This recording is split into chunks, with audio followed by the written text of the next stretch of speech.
Wow, what a view from up here. Yeah, Singapore's skyline is amazing. It's growing every day. Morning, Ahmad. Ready for this? Always. What a view, right? Incredible. Let's get to it. I heard you completed the Manage Work at Height course yesterday. It was very useful. The course teaches us how to plan, supervise, and safely manage work at height. That's great to hear.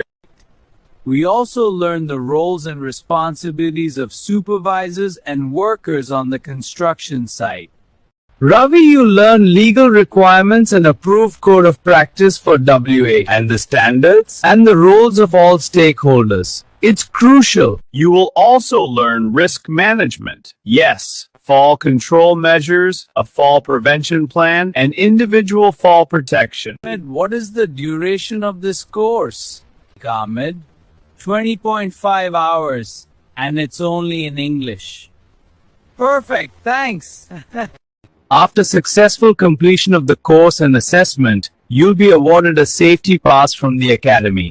You are right, Ravi. Sounds like a very useful course. Remember, Ravi, when we work safely, everyone goes home safely.